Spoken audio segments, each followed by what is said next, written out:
Hello friends, कैसे हैं आप सब। आई होप आप सब अच्छे होंगे। फ्रेंड्स, आज बात कर रहे हैं स्कैनिंग के बारे में। स्कैनिंग, रेकी में स्कैनिंग क्या काम आता है, कहाँ पर काम आता है और कब हमें सीखनी चाहिए। जब हमारा लेवल 1 2 3 हमारा हो जाता है रेकी में, तो हमें स्कैनिंग की आवश्यकता पड़ने लगती है, क्योंकि जब हम रेकी में लेवल 1 2 भी करते हैं तो भी हमें हीलिंग हमारी शुरू हो ही जाती है। हम प्रैक्टिस करने लगते हैं हीलिंग की, कि कहाँ पे हमें हीलिंग देनी है, कहाँ पे नहीं देनी है ना। तो छोटी छोटी चीज़ें हम शुरू करने लगते हैं। तो साथ में ही हमें 3 लेवल के बाद स्कैनिंग की प्रैक्टिस करते रहना शुरू कर देनी चाहिए, क्योंकि हम शुरू में प्रैक्टिस में ही होते हैं। तो साथ साथ में अगर आप स्कैनिंग भी शुरू कर देते हैं तो आपकी स्कैनिंग बहुत अच्छी हो जाती है। स्कैनिंग में आपको किसी चीज़ की ज़रूरत नहीं है, आपको सिर्फ अपनी ऊर्जा से ही स्कैनिंग करनी होती है। स्कैनिंग हम जो हमें 7 चक्र बताए जाते हैं, वैसे हमारी बॉडी में काफ़ी सारे चक्र होते हैं, हमें ज़्यादा डिटेल में जानने की ज़रूरत नहीं होती है।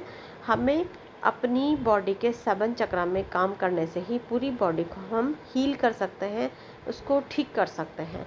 तो हम सबसे पहले रेकी कॉलिंग करेंगे। माना हम किसी और की स्कैनिंग कर रहे हैं, तो हम क्या करेंगे, सबसे पहले अपने जिस रूम में भी कर रहे होते हैं रेकी प्रैक्टिस, चारों कोनों को शुद्ध करके, प्रोटेक्ट करके, है ना, इस तरह से कर लेते हैं। और उसके बाद रेकी कॉलिंग करते हैं। रेकी कॉलिंग आपको आपके गुरु ने ज़रूर से बताई है। आप रेकी कॉलिंग करेंगे, उसके बाद आप अपनी हथेलियों में ऊर्जा को फील करेंगे। फील करके जिस व्यक्ति की आप स्कैनिंग कर रहे हैं, जिस व्यक्ति के बॉडी पार्ट्स की चीज़ों को देखना चाहते हैं, आपकी कहाँ पे प्रॉब्लम है, कहाँ पे सही है, तो आप क्या करेंगे, सबसे पहले उसकी जिस आसन में वो लेटा है उस आसन को शुद्ध करेंगे, फिर उसे लिटा देंगे, पानी पिलाकर लिटा देंगे। फिर उसकी बॉडी को स्पाइरल चक्र से शुद्ध करके आप स्कैनिंग शुरू करेंगे। पहले अपने आप को प्रोटेक्ट कर लेंगे, शील्ड के अंदर डाल देंगे, उसके बाद उस व्यक्ति की स्कैनिंग शुरू करेंगे। स्कैनिंग हम शुरू करते हैं सहस्रार चक्र से ही स्कैनिंग हम शुरू करते हैं। बहुत से लोग नीचे की साइड से करते हैं, रूट चक्र से, बट रूट चक्र हमें अपनी बॉडी के दोनों चक्र को ओपन नहीं रखना चाहिए, जिससे हमें दोनों साइड से नेगेटिविटी रिसीव होने लगती है। फिर हमें हमेशा रूट चक्र को नीचे से रूट चक्र से हमें कभी भी एनर्जी को रिसीव नहीं करना चाहिए, किसी भी तरह की एनर्जी को। तो हमें सहस्रार चक्र से ही नीचे आना होगा।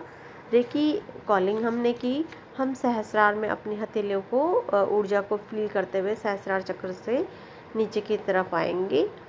धीरे धीरे हम आते चले जाएंगे। तो अब हम जब हम उसमें जब हम किसी व्यक्ति की स्कैनिंग करते हैं तो 2 से 4 इंच की दूराई में हम अपनी हथेलियों को रख सकते हैं।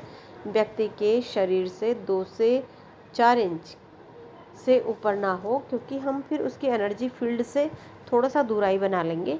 2 इंच की दूराई या 3 इंच की दूराई बहुत होती है, तो इतनी दूराई पे हम अपनी हथेलियों को रखें और अपनी आंखें बंद करके उसका शरीर, आपका रूम बिल्कुल शांत होना चाहिए, उसके सहस्रार चक्र से हथेली नीचे को लाते हुए और फील करेंगे।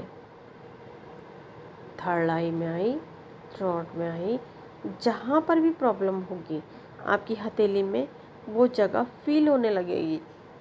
माना कि आपको बहुत ठंडा, झंझनाहट, आपके हाथों में सुन्नता आ रही है, तो समझ जाएं वहाँ पे निगेटिव एनर्जी है या ब्लॉकेज है, कुछ ना कुछ ब्लॉकेज है, कोई ना कोई दिक्कत वहाँ पे है। तो थोड़ी देर आप अपनी हथेलियों को वहाँ पे रखें और ऊर्जा भेजें वहाँ पर, ताकि वो निगेटिविटी हट के, वो ब्लॉकेज हट के वहाँ पे हील हो जाए वो जगह, है ना।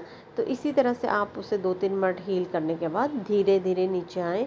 फिर दूसरे चक्र में भी अगर आपको ऐसे ही फील हो रहा है, तो फिर आप यही प्रोसेस रखें, 3 मिनट हीलिंग भेजें, तो वो चीज़ ठीक होने लगेगी।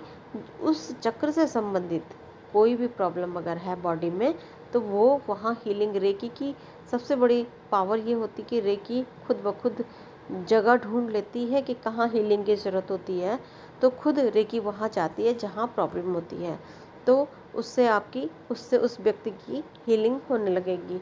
तो धीरे धीरे जब आप नीचे आते हैं, तो कहीं पर अगर आपको गर्म गुनगुना सा महसूस हो रहा है, तो समझ जाए वहाँ पे पॉजिटिविटी, आपका वो चक्र बिल्कुल सही है, उस चक्र से संबंधित चीज़ें आपकी बिल्कुल ठीक है है ना। तो इस तरह से आप धीरे धीरे धीरे करके नीचे आते चले जाएंगे।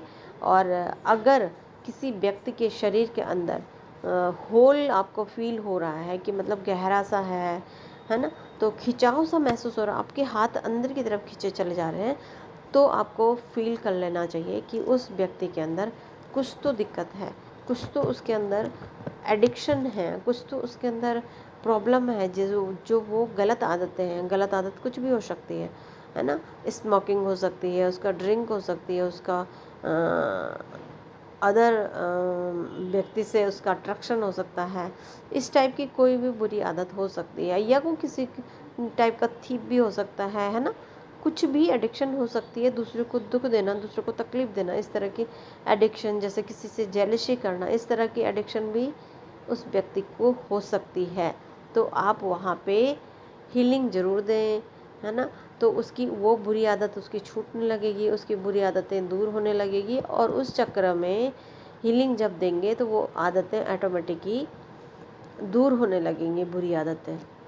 अफर्मेशन भी दे सकते हैं, अगर आपको उसकी बुरी आदत पता है तो अफर्मेशन दे, ये चीज़ें ठीक हो रही हैं, ये व्यक्ति बिल्कुल सभ्य हो गया, संस्कारी हो गया है। जो भी आपको जिस तरह की प्रॉब्लम है, उस तरह से आप हीलिंग भेज सकते हैं, है ना। तो इस तरह से आप धीरे धीरे आप नीचे अपनी हथेली को 3 मिनट रोकने के बाद धीरे धीरे नीचे लेके आएंगे। माना बॉडी के अंदर किसी भी तरह का खिंचाव महसूस हो रहा है, तो आप वहाँ पर भी हीलिंग भेजेंगे, क्योंकि वहाँ पर भी व्यक्ति को कुछ ना कुछ तकलीफ़ है ना। जब आपका हाथ खींच रहा है तो वहाँ पे व्यक्ति को किसी न किसी तकलीफ़ है, या फिर अलग से आप उसके लिए 5 से 10 मिनट तक ही स्कैनिंग के बाद भी आप वहाँ पे हीलिंग दे सकते हैं 5 से 10 मिनट तक, ताकि वो जगह बहुत अच्छे से हील हो जाए, है ना।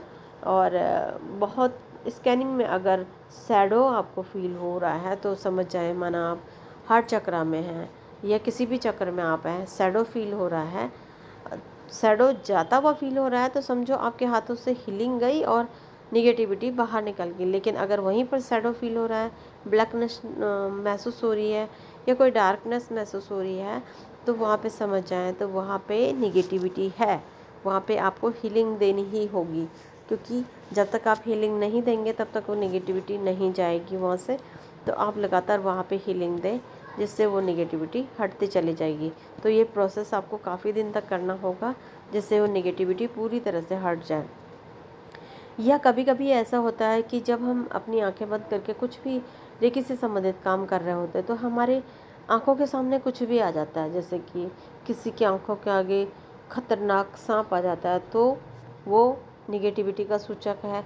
कोई चीज़ें जो दर्द देने वाली, जैसे सीजर आ गया, या नुकीली सुई आ गई, या फिर चोट लगने वाली चीज़ आ गई, या चोट लगी हुई फील हो रही है, या दर्द फील हो रहा है, या किसी भी तरह की तकलीफ़ फील सी आपको भी हो रही है, उस वक्त अजीब सा आपका मन थोड़ा सा बेचैन हो गया, या आपको दर्द फील खुद ही हो रहा है, तो समझ जाए उस जगह पे ज़रूर से ज़रूर वहाँ पे निगेटिविटी है किसी भी तरह की।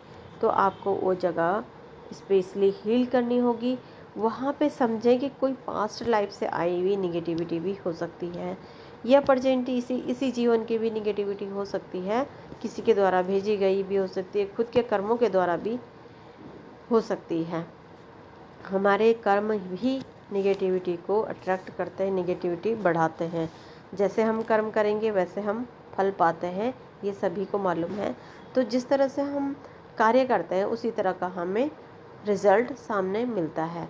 तो इस तरह से भी आप स्कैनिंग में ये फील करने के बाद आप लिख लें एक जगह पे कि इस जगह पर ये निगेटिविटी फील हो रही थी, यहाँ पे इतना हमने वो देना है, हीलिंग देनी है। लेकिन उस वक्त आपके हाथ स्कैनिंग में हैं, तो अभी आप स्कैनिंग करें। तो कहीं पर कभी कभी ऐसा गांठ सी महसूस होती है, जैसे कि कोई जकड़ी हुई सी चीज़ है, कोई बंधी हुई सी चीज़ है जिसे खोलने की ज़रूरत है। खोलता कौन है? जौहरी सिंबल हमेशा गांठों को खोलने का काम करती है। तो आपने पहले ही अपने सिंबल्स को याद कर रखा है, तो अपने सिंबल्स को वहाँ पर डालें। जौहरी सिंबल गांठ खोलेगा तो प्रॉब्लम सॉल्व होने लगेगी, जो भी दिक्कत वहाँ पर होगी वो सारी दिक्कतें दूर होने लगेंगी। जौहरी सिंबल गांठों को, प्रॉब्लम्स को, परेशानियों को खोलता है, बंदिशों को खोलता है और चीज़ों को हील करता है। इसलिए यहाँ पर और भी सिंबल आप डालें चक्रों से ही की है ना, लेकिन जौहरे को ज़रूर से डालें, उसको फील करें 2-3 मिनट तक, तो वो चीज़ खुलने लगेगी। और आप फील भी कर सकते हैं कि वो गांठ खुल गई है और चीज़ें आसान हो गई हैं। तो उस चक्र से संबंधित जो भी प्रॉब्लम होगी वो ठीक होने लगेगी। आप लगातार वहाँ पे 3 मिनट हीलिंग भी भेज सकते हैं, उससे वहाँ की प्रॉब्लम ठीक होने लगेगी। तो ये थी कुछ सिम्टम जिससे आपको ये पता चलेगा कि चीज़ें कैसे करके नेगेटिव हैं या पॉजिटिव है, कौन से चक्र में नेगेटिविटी है, कौन से चक्र में रुकावट है, बंदिश है ना, और कौन से चक्र में पॉजिटिविटी है, कौन सा चक्र साफ स्वच्छ है, जिससे आपको अपने व्यवहार से भी पता चल जाएगा। माना कि हमारा थ्रोट चक्र में कोई भी प्रॉब्लम नहीं है, हमें हल्की गरमाई सी महसूस हुई है, तो समझ जाओ कि आप बहुत मीठा बोलते हैं, आपकी बोली हुई बात सत्य होती है, आपका थ्रोट चक्र बैलेंस में है, लोग आपकी बातें सुनना पसंद करते हैं, तो समझ जाएं आपके थ्रोट चक्र बैलेंस में है। ये स्कैनिंग से या आप वैसे भी आप महसूस कर सकते हैं, अपने 7 चक्र के जरिए भी आप महसूस कर सकते हैं कि आपका कौन सा चक्र बैलेंस में है और कौन सा नहीं है। तो ये थी स्कैनिंग के कुछ तरीके। स्कैनिंग करते समय आप इन चीज़ों को फील करेंगे तो आपको पता चल जाएगा कौन सी चीज़ कौन सा चक्र सही है, कौन से चक्र में दिक्कत है। धीरे धीरे आपको धीरे धीरे ही महसूस होगा कि आपके हाथों से स्कैनिंग हो रही है। एक बार में या 2 बार में या कुछ दिन में स्कैनिंग का पता नहीं चलेगा। अभी आप 3rd लेवल में ही हैं, तो आपको स्कैनिंग की खूब प्रैक्टिस करनी होगी, जिससे कि आप आगे किसी और की स्कैनिंग कर सकें। तो इसकी बार बार प्रैक्टिस करने से, माना कि आपके पास कोई व्यक्ति नहीं है, तो आप किसी टैडी को ले लें। डेली आप अपनी टैडी बियर में आप ये सब स्कैनिंग करेंगे। टैडी में भी आपको फील नहीं होगा, किसी व्यक्ति का नाम उस टैडी को दे देंगे अपने घर के सदस्य की, तो आपको फील होने लगेगी कि उस व्यक्ति की कौन से चक्र में प्रॉब्लम है। इसमें भी अगर आपको जल्दी से समझ में नहीं आ रहा है तो आप अपनी बॉडी में स्कैनिंग करें। अपनी बॉडी में स्कैनिंग करने के लिए कैसे करेंगे, वही रेकी से कॉलिंग करेंगे, अपने आप को क्लीन करेंगे, रेकी कॉलिंग करेंगे, फील करें रेकी ऊर्जा आपके सभी चक्रों में प्रभावित हो रही है, आपके हथेली में प्रभावित हो रही है, आपके पाम चक्र को एक्टिव कर रही है। स्कैनिंग करने बैठने से पहले अपने हाथों को नमक से शॉर्ट वाटर से धो लें, शॉर्ट से अच्छे से रगड़ लें, अपने हाथों को साफ़ कर लें। इससे आपका पाम चक्र क्लीन हो जाएगा और एक्टिव भी हो जाएगा, है ना। तो आप इसमें ऊर्जा महसूस करें और सबसे पहले एक हाथ को क्राउन चक्र में खड़ा रखें, क्योंकि जब हम दूसरे की करते हैं तो हम धीरे धीरे करके अपनी हथेलियों को नीचे लाते हैं, लेकिन अपनी जब करते हैं तो क्राउन चक्र में एक हथेली को खड़ा रखें। क्राउन चक्र समझकर दूसरे हाथ से थोड़ी दूराई से क्राउन की तरफ हाथ लाएं धीरे धीरे। अगर आप हाथ में रुकावट या कुछ भी महसूस करते हैं तो समझ जाएं हीलिंग की आवश्यकता है। जैसे जैसे मैंने आपको सिम्टम बताए थे कि अगर आप इस तरह के सिम्टम आ रहे हैं तो इससे आप पॉजिटिविटी और नेगेटिविटी को फील कर सकते हैं। फिर 3rd आई में लेके आएँ। ऐसे करके आप सभी चक्रों में धीरे धीरे करके स्कैनिंग से लेके आएंगे। एक हाथ आपके क्राउन चक्र में ही होगा, है ना। तो ऐसे में ही आप धीरे धीरे करके अपनी हथेली को नीचे लाएंगे और आप फील करते चले जाएंगे कि आपके कौन से चक्र में क्या फील हो रहा है आपको। उससे आप अपनी प्रॉब्लम को आसानी से जान सकते हैं। तो इस तरह से आप रूट चक्र तक लेके आएंगे। स्कैनिंग को आप 2-3 बार भी कर सकते हैं प्रैक्टिस के लिए शुरू में अपनी बॉडी में। उससे आपको अच्छा सा महसूस होगा और आपको स्कैनिंग जल्दी से आने लगेगी, जल्दी से फील होने लगेगा, महसूस होने लगेगा कि हाँ, इन चीज़ों से स्कैनिंग से हमें पता चल रहा है कि क्या प्रॉब्लम है क्या नहीं है। ठीक है, दूसरे की करनी है तो वो मैंने आपको बता दिया है। और पॉजिटिविटी अगर है तो आपको अच्छा सा महसूस होगा, नेगेटिविटी होगी तो बुरा फील होगा, है ना। नेगेटिविटी अगर महसूस होगी तो आपको हीलिंग ज़रूर से देनी होगी, उस व्यक्ति को भी और खुद को भी। कभी कभी हम रेकी में जाते हैं तो हम ये क्वेश्चन हमारा सबसे पहले आता है कि क्या ये समझाया जाता है रेकी में कि जब तक कोई हीलिंग नहीं मांगता है तो हमें हीलिंग नहीं भेजनी चाहिए। लेकिन कुछ रिश्ते ऐसे होते हैं जिनसे आपका कनेक्शन होता है अपने फैमिली मेम्बर से, जैसे ब्लड का कनेक्शन अपने बच्चों से, अपनी माँ का कनेक्शन अपने आप से है, या अपने ब्लड का कनेक्शन जिससे भी होगा उसको आप आसानी से हीलिंग भेज सकते हैं। और अपने फैमिली मेम्बर को भी बिना बताए बिना पूछे आप हीलिंग दे सकते हैं। लेकिन अगर आपका रिलेशन नहीं है या आपके रिलेशन से बाहर है, कोई ब्लड रिलेशन नहीं है, तो आपको हीलिंग पूछ कर देनी होगी।